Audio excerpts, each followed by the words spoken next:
Have you ever taken a personality test like the Enneagram, Meyers Briggs, or a DISC assessment? So, teachers and business owners have been using these for ages as ways to help their employees and their students to understand themselves better, understand their tendencies, and how to relate to the people around them. So, what does that have to do with your money? Well, we all grew up experiencing money a different way. We all had different financial lives as kids and different experiences. And I'm not going to get into the psychological reasons of how your parents acted affect your money decisions today, but we know there's a correlation there. We know that by the time you move out and you get a job and you start spending money, we all have these tendencies and we feel like our financial decisions are wired in us somehow. And unfortunately, sometimes we have some money personality quirks, right? Sometimes, just like in our normal lives, we have some things that we're not happy with and we wish we could change, but we just feel like we can't. And so for you, that quirk may be that ever since you had your first job, you just feel like you cannot keep money in your bank account, right? It doesn't matter how much you make, it doesn't matter if you continue to get raises. It just seems like you're picking up money with one hand and spending it with the other. On the other side of that, maybe you are the person that's friends always are giving them a hard time because they're stingy and they're not spending money on anything they think is frivolous. That you're always concerned about having enough. Those are two opposite sides of the spectrum. But just like in your normal life, there's things you want to work on. There's those little quirks, and your money is the exact same way.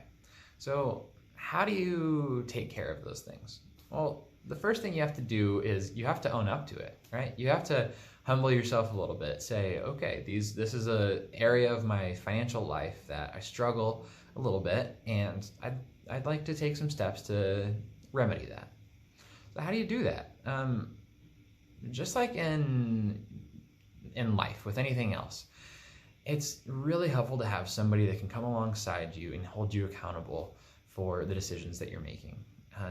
You have someone in your life that you can actually show a budget to. Say, hey, I'm struggling with this. I'm trying to save more money. Will you hold me accountable on that? And maybe you don't have that person. Maybe that person that you trust is also not so great with money. That's a very common thing.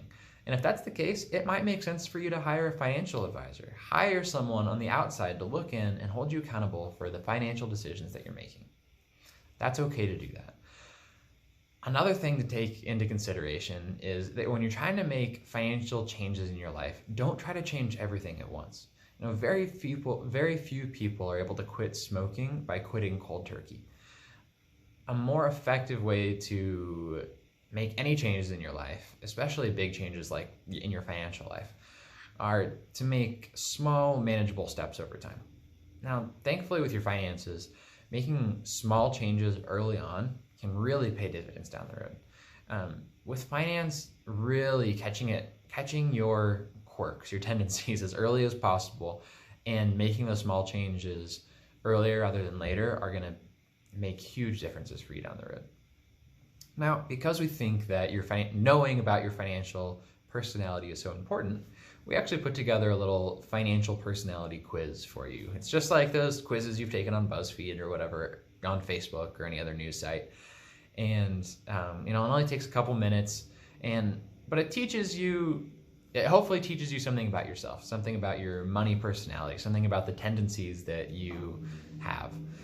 So when you take that quiz, you'll answer a handful of questions about yourself, and at the end you'll have the opportunity to download a little pamphlet that talks about some of your strengths and some of the potential setbacks of your particular money personality.